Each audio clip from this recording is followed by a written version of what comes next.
At the very outset, I would like to congratulate Government First Aid College Bellavi for organizing two-day national webinar on higher education problems and prospects of studies in humanities.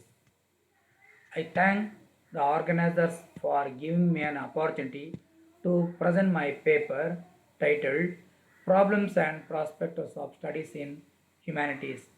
Education is a process of facilitating learning or the acquisition of knowledge, skills, values, beliefs, and habits. It includes teaching, training, storytelling, discussion, and directed towards research, critical thinking, problem solving, and creativity. Education is an act of imparting or acquiring general knowledge, developing the power of reasoning and judgment, and generally of preparing the youth for future challenges of life. It is a process of socializing individuals and maximizing their development and minimizing their problems. Education is a key to success. According to Nelson Mandela, education is the most powerful weapon which you can use to change the world. Aristotle said the roots of education are bitter, but the fruit is sweet. Dr. Martin Luther King Jr. said, intelligence plus character is the goal of true education. If we look at the evolution of education system, we can see revolutionary changes. In the past, there was the Gurukula system where only the higher caste, rich property class enjoy the privilege of education and learning. Education was a private property of the privileged class. After the advent of British in India, education became open to all. After independence, we thought education is the only means for social change. Only through education we can overcome the problems of unemployment, poverty, social evils, etc. Up to 2000, we Indians succeeded in formal education of general masses. After 1990s, we are experiencing liberalization, privatization, and globalization.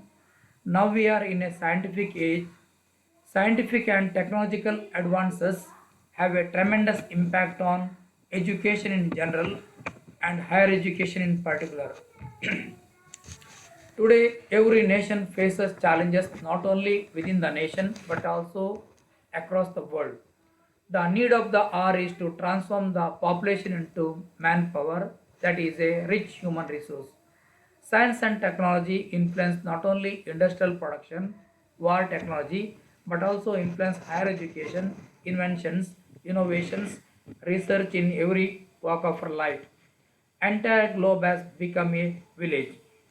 The objective of my paper is, in this paper, first part, I have made an attempt to give an understanding of how the education system had evolved over a particular period of time.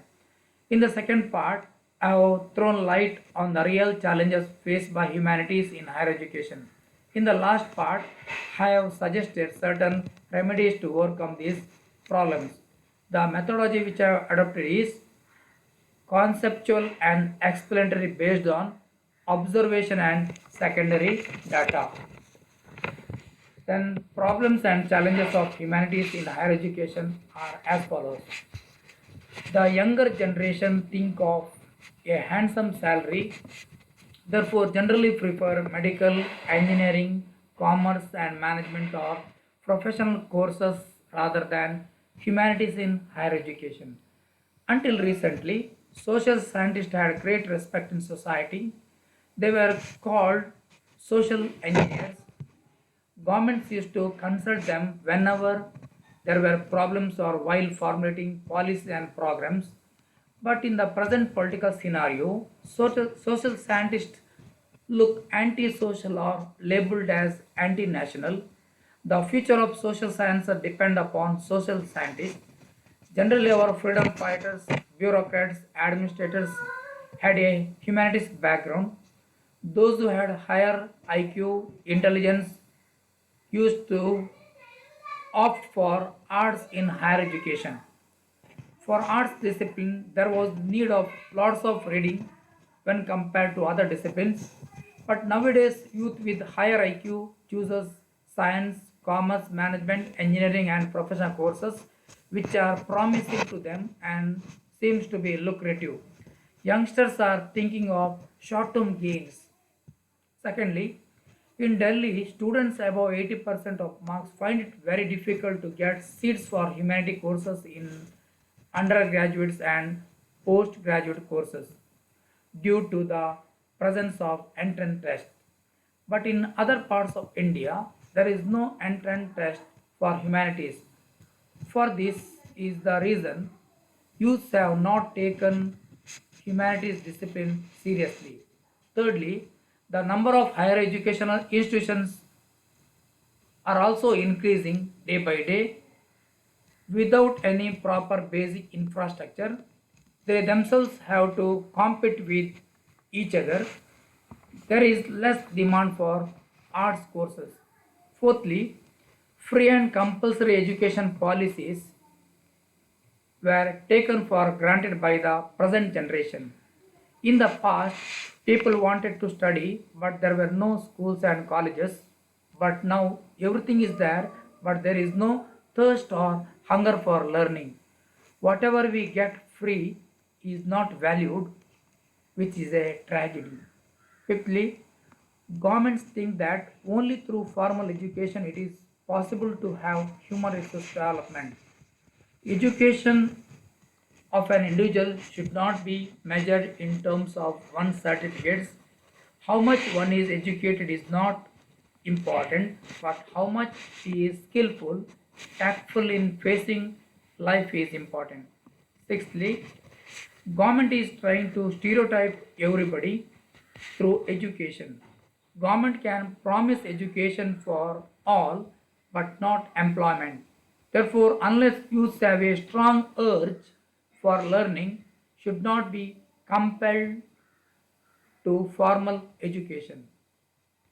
Then our humanities syllabus does not cope up with the market demands or requirements. Next, those who don't get seats for science, medical, engineering, commerce, or management and professional courses, even though they don't prefer, as a last resort, come and join humanity disciplines.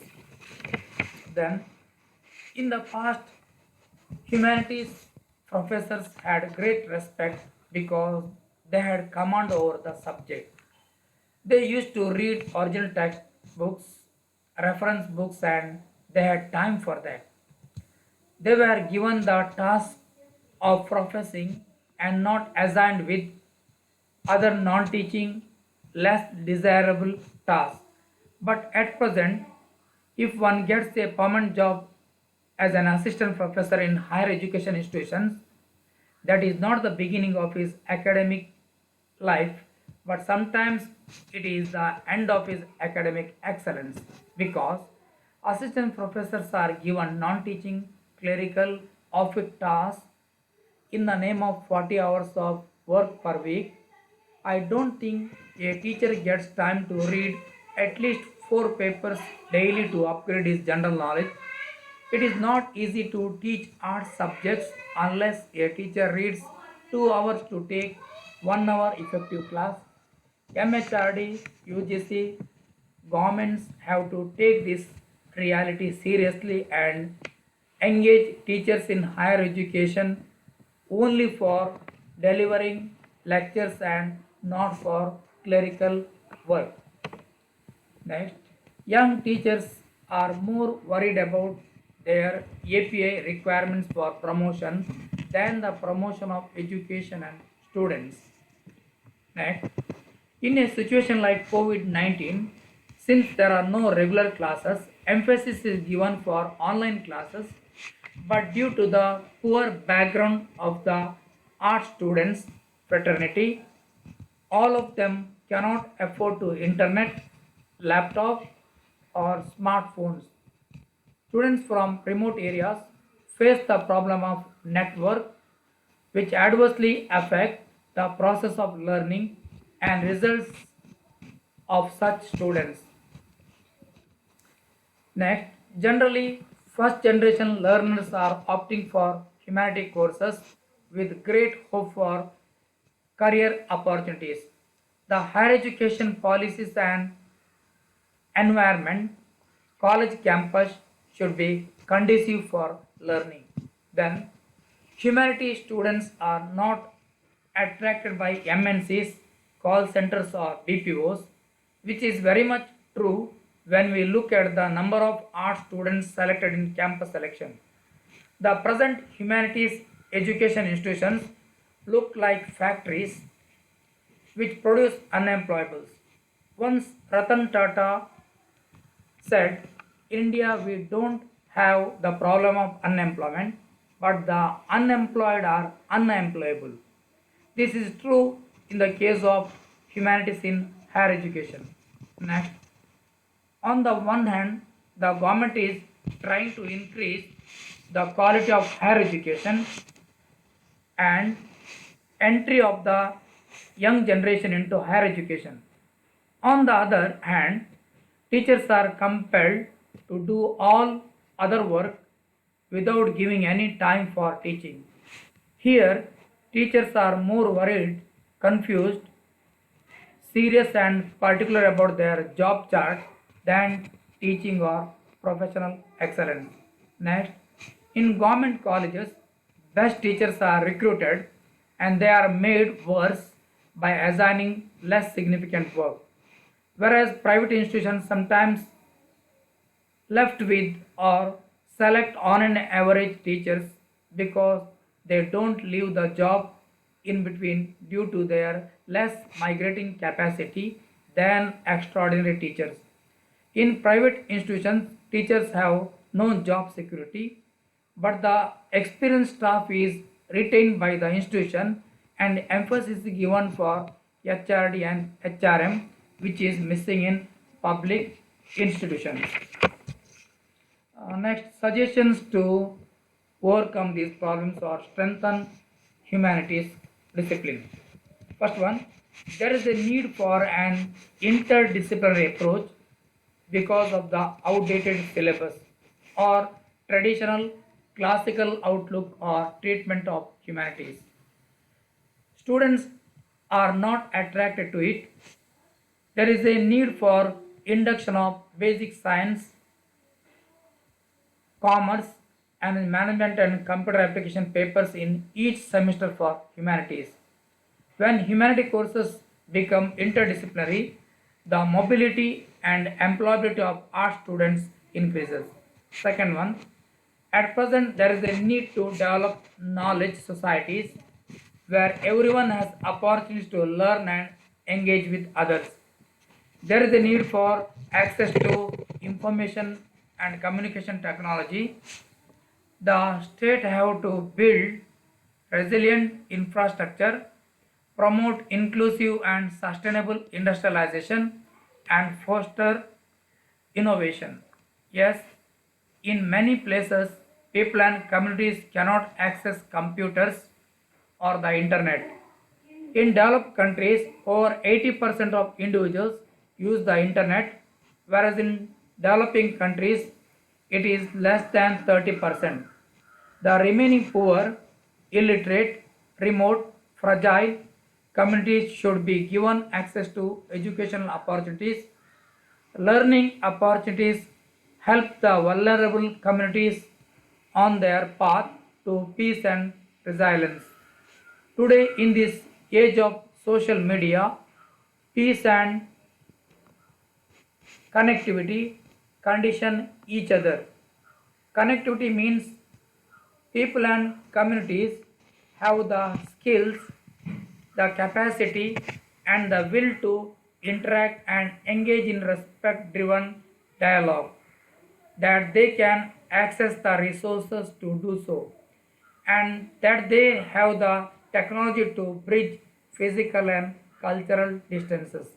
There is a need for massive ICT investment in the local population, especially in remote and vulnerable communities. For sustainable growth of a country, there is a need for technology based learning, there is a need to promote civic uses of ICTs. In conclusion, I would like to quote Swami Vivekananda, who said, education is the manifestation of perfection already existing in man. Thank you for giving me an opportunity to present a paper in today's webinar organized by Bellavi Government First Aid College. Thank you.